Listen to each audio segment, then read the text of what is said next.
Okay, hello everyone. Welcome to today's event. Thanks for joining us.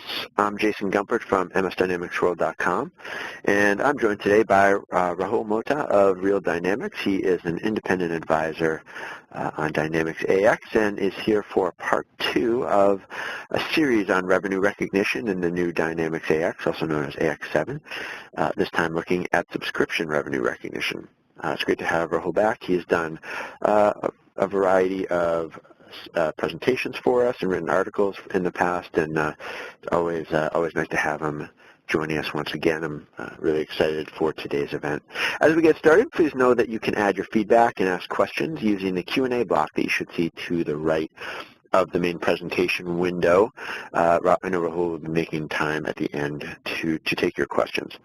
So without further delay, please allow me to welcome Rahul to take things forward. Thank you, Jason.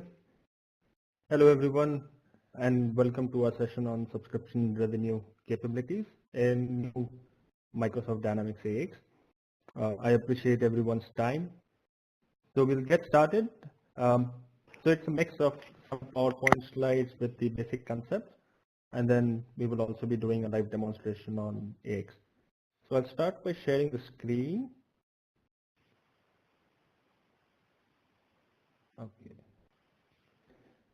So a brief to start. I'll start with an introduction for me.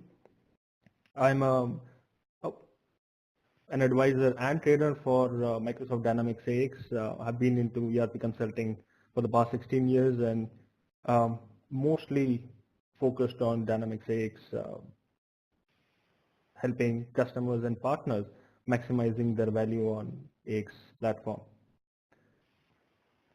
So with that quick introduction, let's go straight into our agenda. So we will have an introduction about what the subscription industry looks like, what are the different elements in that. Now, once we know what the subscription industry is, we'll also discuss about the different solution compositions, and this is primarily what elements from capabilities from AX that will be leveraged. And then we will leverage a business scenario. So this is helpful to get an end-to-end picture so that the whole solution can be visualized. And then we will use key accounts formats to drive all the posting. So this is going to be very helpful for all the finance and accounting folks to get a good idea about how the subscription postings happens in AX.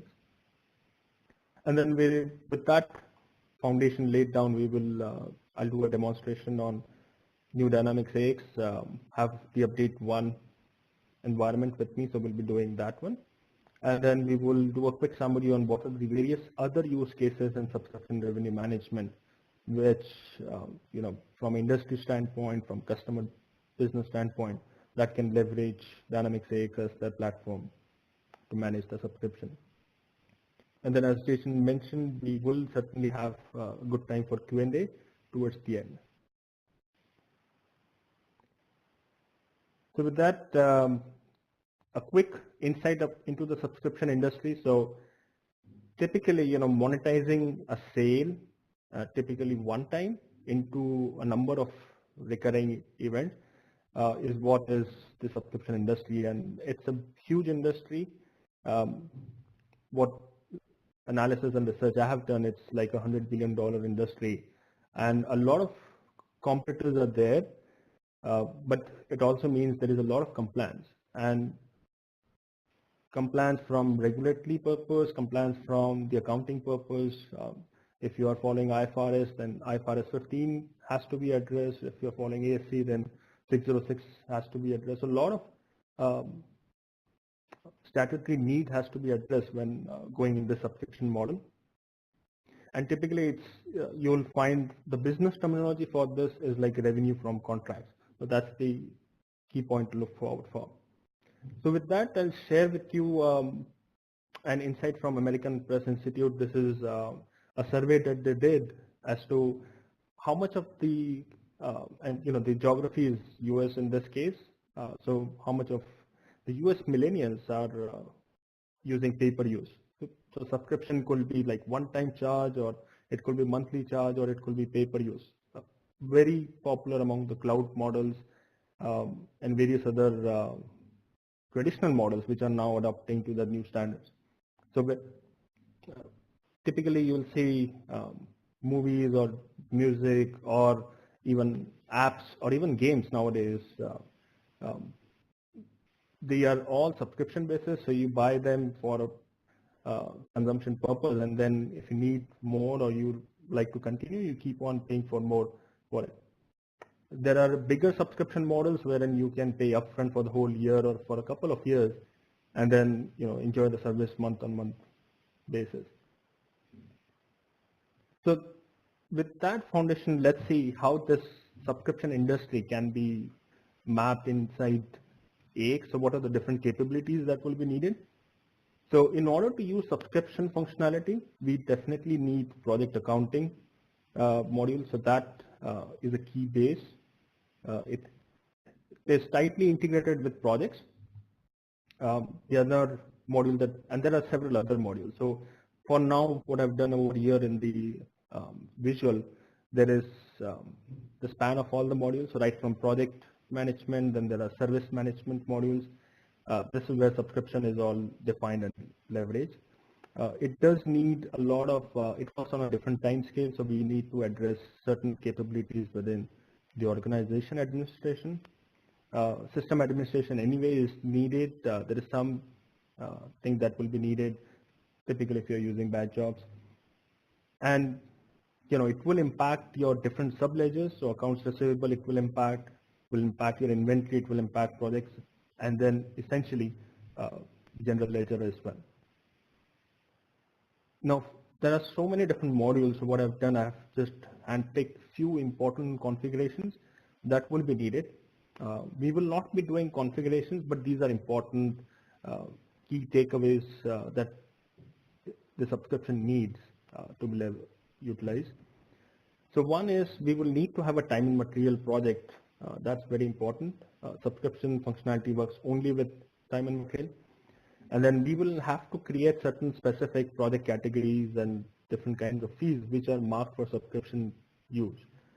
This is all done within the project module. And then we will define something called as period code. So this is what determines for what kind of subscription and what's the duration of that subscription.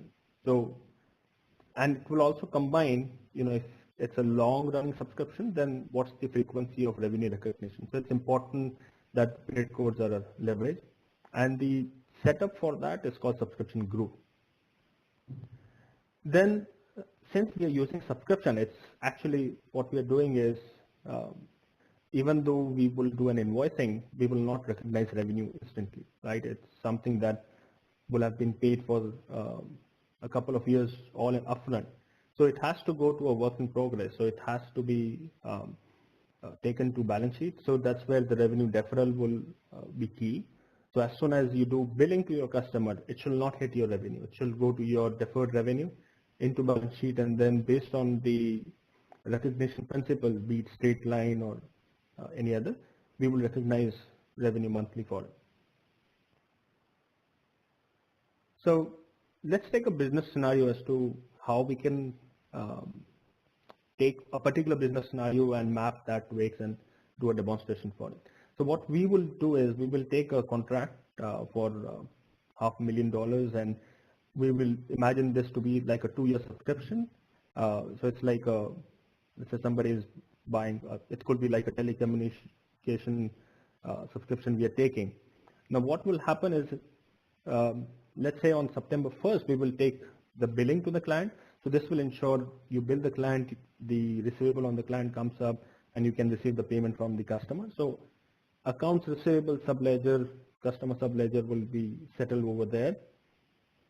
But this billing that we will do upfront, this is for the whole duration, right from September 1st, 2016 to August 31st, 2018. So that's 2-year cycle for this $500,000. This is from the billing purpose only. Now, the revenue recognition that we will be doing is on a monthly basis. So roughly, $500,000 divided by 24 months is $20,833. So this is what we will need AX to recognize every month. So this will take from the deferred revenue and it will recognize into your P&L. So in a graphical format, in a timescale format, this is how it should look like. So this is just at an event. This event could be different, right? I'm taking an example of upfront billing. If it's a pure monthly billing also, that can also be done. If you need to do that, certainly the same setup can be leveraged. But for the focus of this session, we are doing upfront billing and then recognizing monthly. Okay, so what we will do is we will look upon the big picture in the T accounts. How does it look like? So let's see, when we do the invoicing, which are the accounts that will get impacted with subledger, ledger, is WIP or deferred account involved or not? So what I'm showing first is the T accounts when the one-time billing happens, and this billing is happening from the project's area. So we will, once the subscription is prepared, we will use that subscription that's prepared as a fee. We will use that subscription fee to be billed onto the project. And then once we invoice the proposal for the project, we should get this kind of entry, and this is what we will see in the demonstration as well. So the accounts receivable, we should get 500,000 debit, our project invoice revenue. So this will be our actual, and this is the standard functionality that it will post $500,000 to project invoice revenue. However, because we have turned on subscription, and this is a subscription fee, it will post to the accrued revenue subscription, which typically will be the same account in the P&L. That's your revenue as well. So that will have a nullifying effect, and what you will remain is your credit on the WIP subscription, which is typically your deferred revenue under your liabilities and balance sheet. So the net entry here will be your AR customer is debited and your subscription WIP is credited at the billing time. Now every month you could recognize revenue every month, or it could be a couple of months together, but the whole principle of recognizing in equal parts spread across a month, so the straight line, we will run a routine which will recognize this revenue. So what it will do is it will debit the WIP subscription, which is your deferred revenue, for the monthly portion, and then it will credit our accrued revenue subscription, which is your actual revenue account in the profit and loss side. So this is what we should expect when we do it in the system. So wanted to lay down this foundation before we run through the entire demonstration in UX. So with that, with the foundation laid, I will switch to the demonstration, and let's do that. So this is update 1. I have some of the basic setup done, so we'll just create the project and few setups. That way we know some of the important ones. Right on the favorites, you will see all of them have been selected. So let's start by creating the project. Now, as I mentioned, it has to be a time and material project, so it's selecting that. Our project ID we will remember, and this is the webcast demo. So already the project groups has been defined, so I will use the time and material project with the WIP. I'm using the standard demo data that's available. However, you will still need to configure subscription related elements to make this functionality work. Project contract, so I have already created one that we can leverage. Okay, so let's use the subscription webcast. And we are imagining this to start from 1st of November. So let's create a project starting. So this is the expected start date. Now these dates doesn't mean it's controlled by the subscription. Subscription can have their own dates. If some kind of validation is needed, certainly, that can be built. So over here, what we'll do is we'll just copy a project ID, which will be easier. Now this project is in a created state, so we'll just ensure we are able to create all fees and post invoices. So we'll move it to in process. So let's confirm it. Okay, so with our project in place and our subscription categories and everything in place, let's define the price. So subscription price is an important element because that's how it will get billed to the client. Over a year, what I've done is I've created a subscription price starting the first of this calendar year and then saying applicable for a number of projects or all, but then it's tied to a period code. So this is important year. It's like starting 1st of September for 2 years. We are saying the amount to be billed is $500,000. Now, this 2 years could be anything, depending upon the business scenario. Are we taking 2 years for our demonstration purpose? And this is what we combine within something called as a subscription group. So subscription group is important because this determines whether you're doing an upfront billing and recognizing monthly, or you're doing the billing and monthly revenue recognition together. So this particular one, you'll see the invoicing schedule. So this is where 2 years come into picture.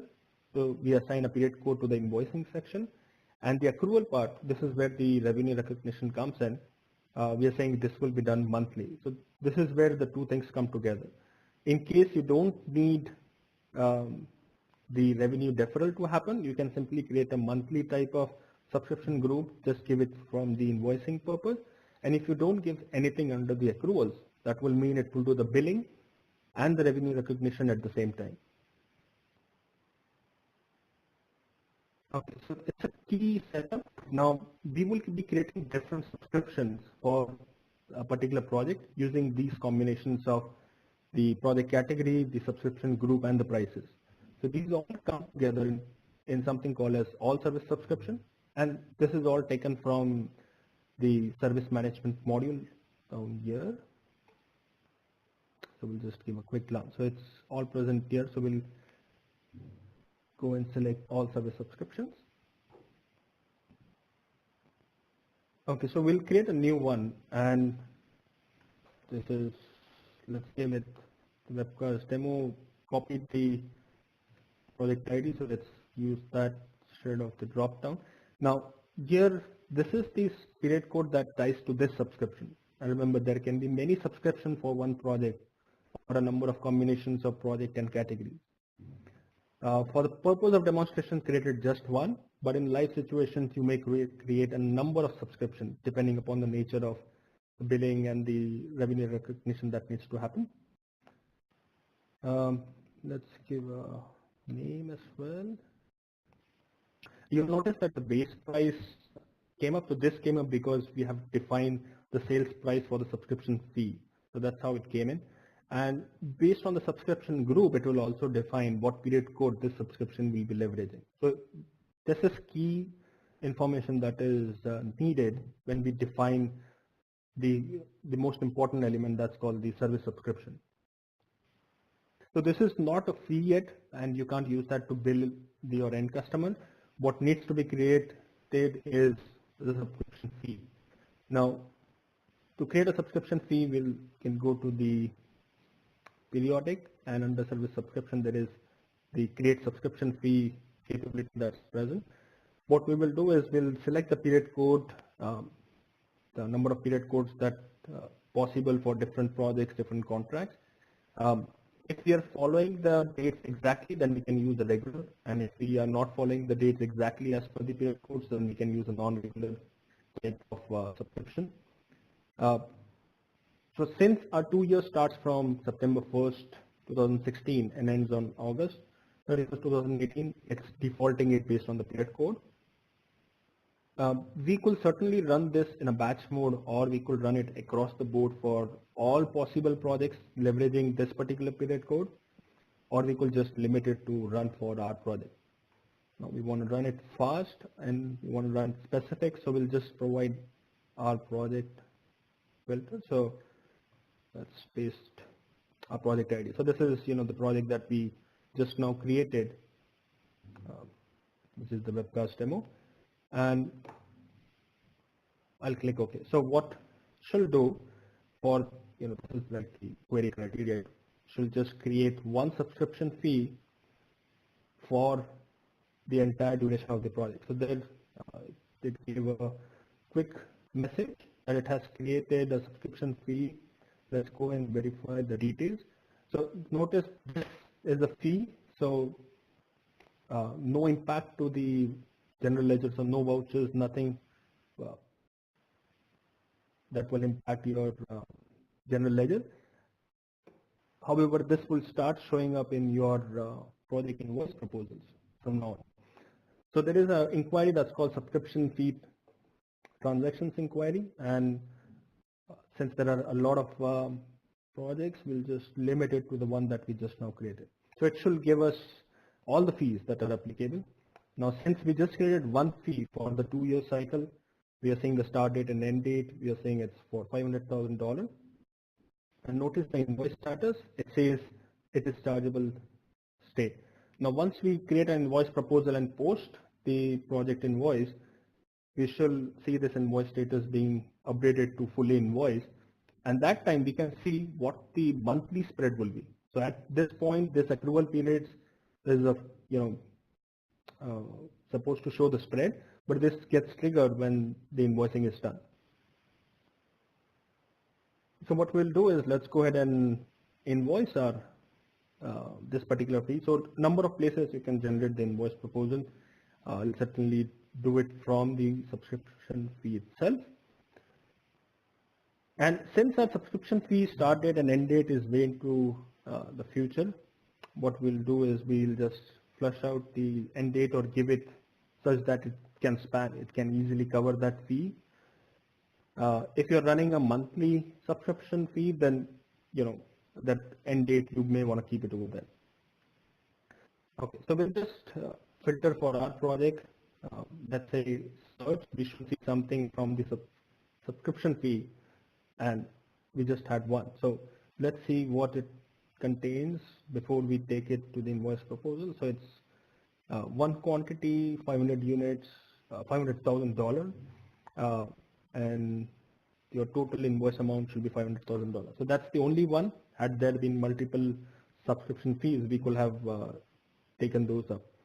Now, if in case while you are doing your hands-on, if you don't see that, do ensure in the transaction type subscription fee is selected.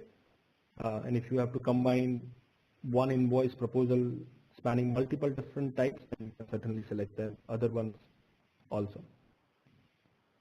So let's go ahead and create an invoice proposal. Let's verify everything is there, right from taxation, right from what the start date, end date of those fees are, which contract, which billing terms it's using. So we will be posting, and we can post it today also, even for some subscription that will start 2 weeks from now. So here, this is giving the subscription details, the date of the project, the category, the start date, end date, and our amount. And you'll see so far nothing has been invoiced to the customer. This is the first invoice that we are raising on our project 141. So if everything looks good, we can go ahead and post. And this is the time we can go and check our voucher also once the posting is successful. We'll avoid printing because we are interested more in the voucher and its effect into GL. Let's click OK. Now this has been posted. Let's go to the invoice. Should get our invoice number populated. We'll hop on to it. So what we are going to do is we are going to verify the voucher. And since this is a project billing that's done, we should expect 4 entries. One for the customer debiting it, one for crediting the deferred revenue, and 2 entries that will have a nullifying effect, which is the project invoice revenue and the accrued subscription revenue. Okay, so clicking on it. So this is the account name. So you'll see the same account. This is the debit and credit onto it. Let me just include posting type. Yeah. So the first entry, customer is debited for $500,000. You are having a WIP subscription type, which is your deferred revenue. It's credited, it's in your liabilities. And then the project invoice revenue and the accrued revenue subscription both are mapped to the same account in P&L. So it will have a debit and credit. So in effect, they will be zeroed out, and the only two things that is net is your customer balance, so AR, and the deferred revenue. So this ensures, you can keep on doing billing to your customer without taking any revenue.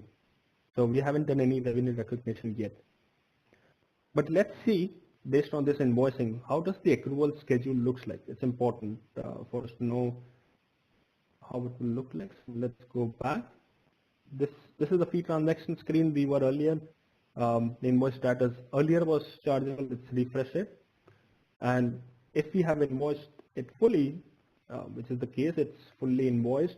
This time the accrual periods will show up the entire schedule. So it will show up every month on month, and this is where the period code comes in, as to how much amount it's going to recognize. This, I'm taking a straight line approach, and within straight line also equal distribution to the periods. You could use straight line and also another principle of revenue recognition per day. So based on the number of days in the month, this may be slightly higher or lower than 20,833. So this is the schedule that the system will be leveraging to post when we recognize revenue. So as of now, the posting date is seen empty because we have not yet recognized any revenue. So if you run a project statement, the revenue should be zero. We'll certainly run the statement. We'll probably recognize revenue for 1 month and then do it. So now the logical step is we are into, let's say, in September month, and we want to recognize revenue for all the projects that are eligible to be recognized. So there is within the periodic section under service subscription, there is accrue subscription revenue. So we need to run this utility in order for us to recognize it.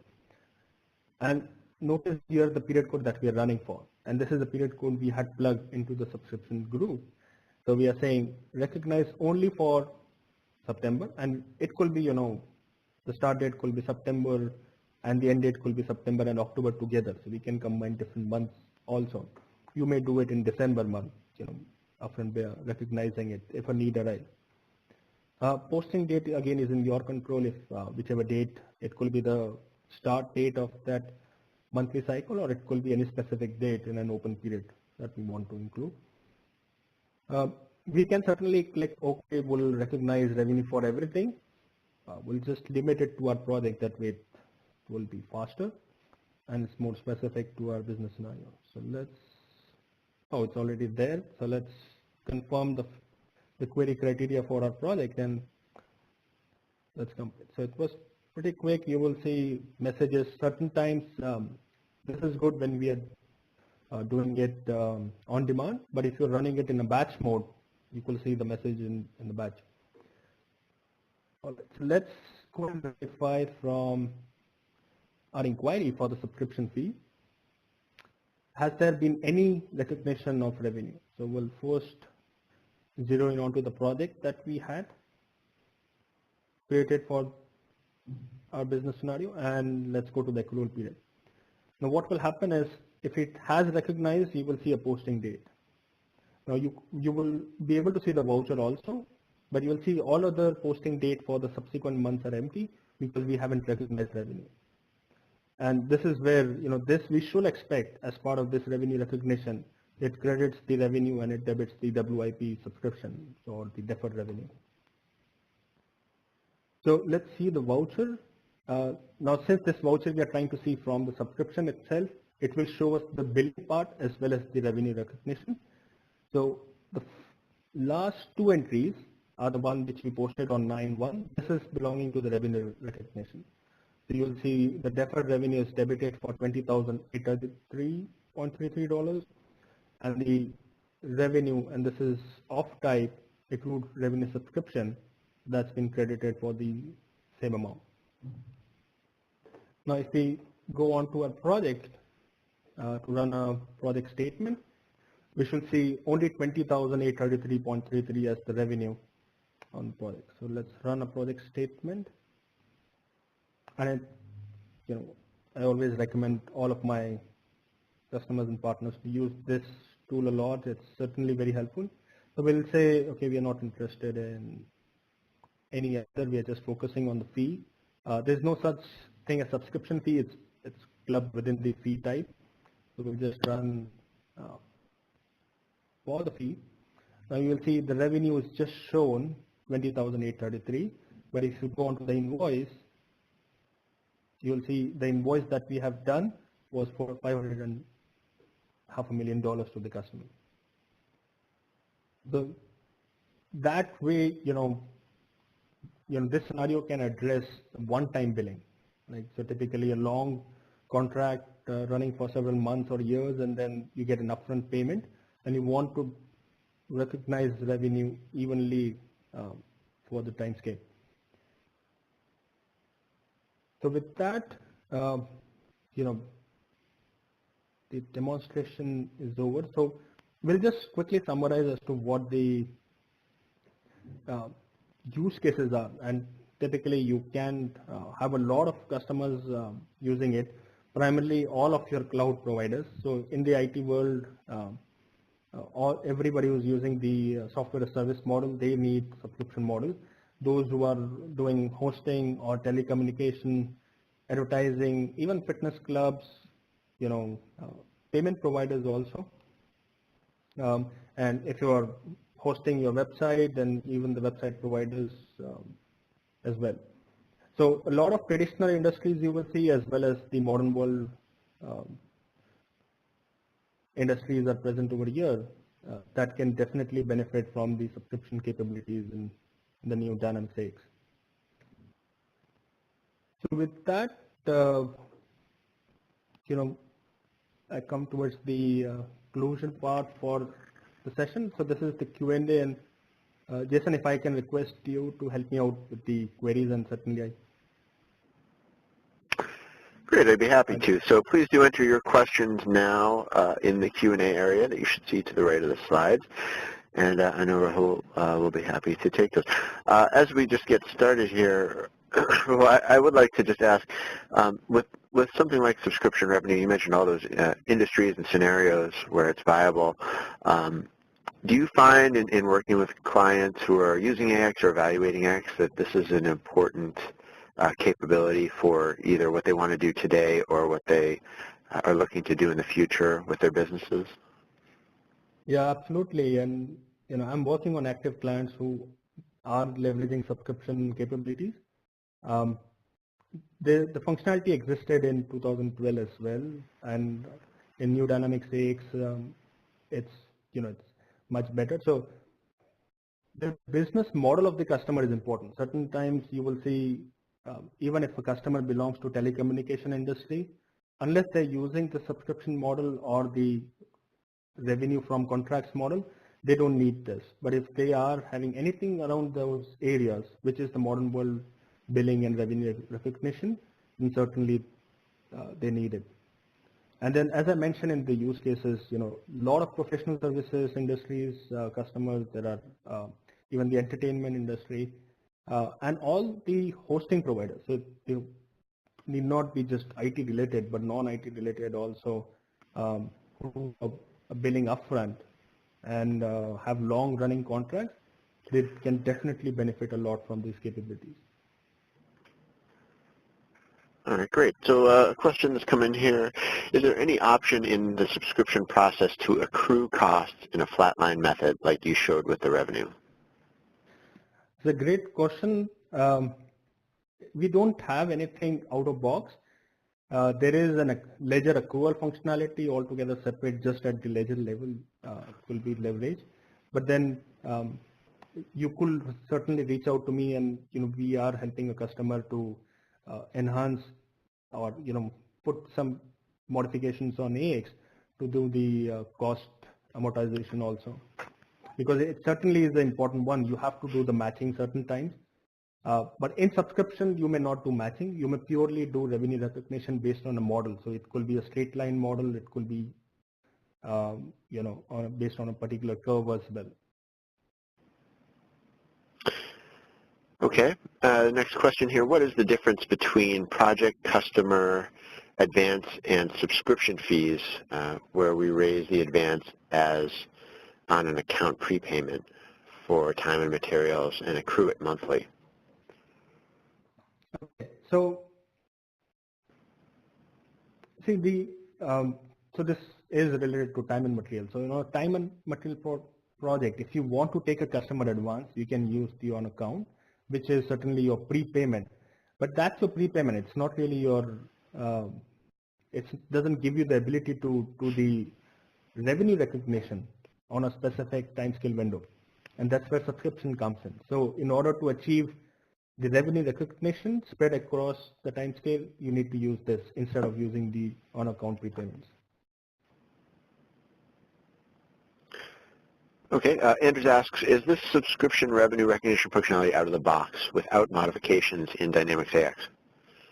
Yes, so whatever I demonstrated, this is absolutely out of the box.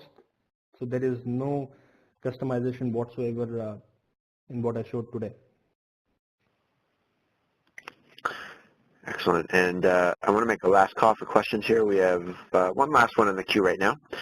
If we create a subscription for a maintenance contract with a customer, how do we track actual costs that may be tied to servicing that maintenance contract? Okay, so you could create a hierarchy of projects and link those projects together. One project will be just meant for billing purpose, the other project will be just for cost tracking. But if you are trying to see and match the cost, then then subscription is not the model. You may probably want to do a fixed price. So it will need probably a much more thorough analysis of the business need. But at the high level, or as a thumb rule, if your cost is not a factor to recognize revenue, then you can definitely use subscription with a straight line principle. And if it is, then you can use a fixed price project where you have to match the cost with the revenue recognition. Then you can use the fixed price type. Okay. Well, it appears we're through the Q&A. I do want to remind folks we have a quick survey that will pop up for evaluation purposes. We really appreciate any feedback you have there. And I'm sure if you think of any other questions, you can feel free to reach out to Rahul after today's event as well. Rahul, maybe you want to, I don't know if you want to leave, oh, I see, so you have your email address up on that slide. Great, and some information about Real Dynamics. Yep. Yep. Okay, well, well, thank you so much for presenting once again to us. This was a really nice look in the two-part series at revenue recognition. So thanks again for taking the time, Rahul, for doing this. My pleasure, and thank you everyone for taking out your time. Yeah, I second that. Thank you very much for your attention today, for all the great questions. We have recorded today's event. We'll be making it available on demand soon. And with that, we'll conclude the event. Have a great day, everyone. Okay, thank you.